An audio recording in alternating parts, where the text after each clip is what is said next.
Yes, social media can be dangerous, but it's also used for many good things. That's what we're focusing on in today's episode. So no more dissing social media. Let's talk about all the ways it makes our life better right now.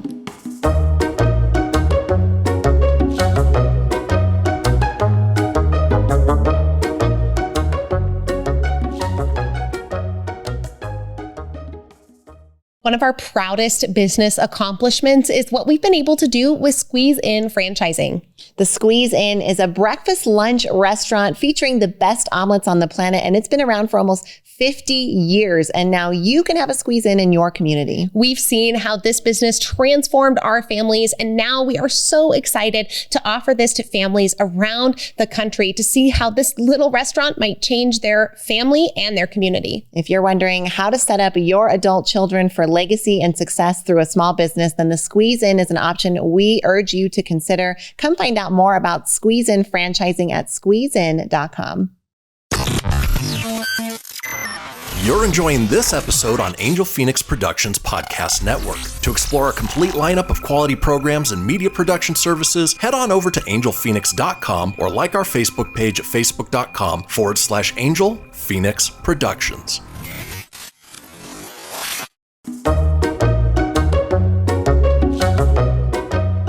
Okay, we've got a fun episode for us today because the rest of the week is going to be pretty much down with social media, up with real life. But today we do want to highlight the fact that social media has done a lot for our society and it does have some benefits. Yes, absolutely. And you probably heard in the big episode, Kay and I share that we used to be known as the social media girls. And so a big part of that was advocating for how helpful this tool can be, particularly for businesses and personal brands. But it really is an incredible tool. And one of the things that we've always loved to say and to note about social media is the fact that for the first time in human history, the media is in the hands of the people. This is revolutionary for us as a species, and it's important to highlight how different this is. Now, anyone can make news. Anyone can share a story. Anyone can edit something and put it up. And this is real power to the people, right? This ability to equip anyone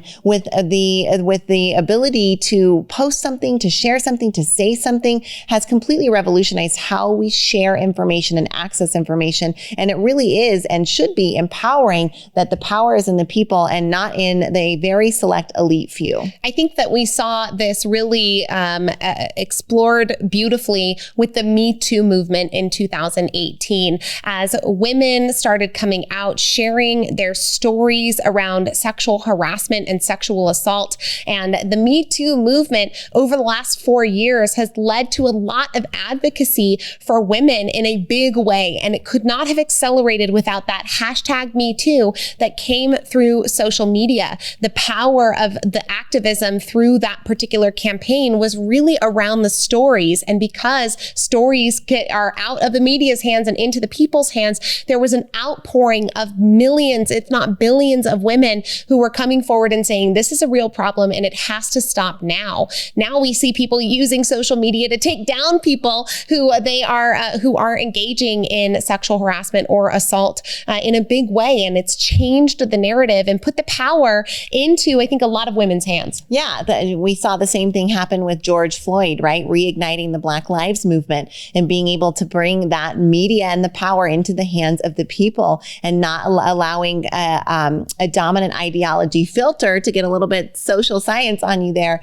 to strain out the messages that we're seeing. And when we get it unfiltered like that, and it's still filtered in algorithm and all of those things, but unfiltered from the perspective of the people, it allows us to have sometimes a more real picture of what's happening, especially for those who are being oppressed or suffering discrimination. Now, one thing that is positive with social media is that it allows us to stay connected with family and friends worldwide or across the country.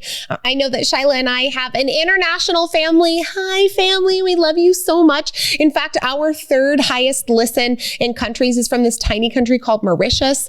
It is out there in the Indian Ocean, and Beautiful we love tropical island. Can't wait to go. Yeah, we love our family from Mauritius, but we get to keep up with our family in Mauritius because of social media, because of the gathering place, the online town square that has been created through these platforms. Right. Anybody who has planned a wedding or a high school reunion or maybe a baby shower has probably used social media in some way to get that group together, to get out messages and distribute them, to stay connected, right? I think about high school reunions before a social media platform, like that must have been so hard to plan. Now it's like everybody's in a group and you're talking about it years in advance, and everybody has a say in how things are going. I mean, the ability to facilitate relationships at that level, it can't be understated. I mean, what a major positive that has come out of this. Friends from high school that you genuinely wanted to keep in touch with. Sure, there's others that are on your feed as well, but people that you genuinely wanted to support,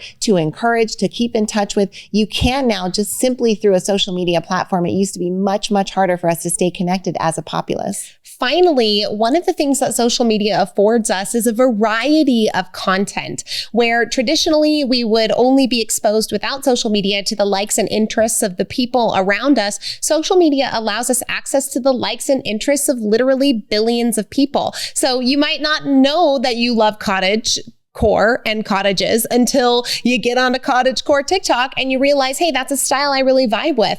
You have an opportunity to learn about new hobbies, about new interests, about career paths that people are taking, and decide if that's something that you want for you. The world has never had this type of access to variety, and we as human beings can use it to our advantage if we use it responsibly. We're going to talk about responsible usage in the coming episodes. We hope you're enjoying the Social Media Detox Week here on The Kay and Shai Show.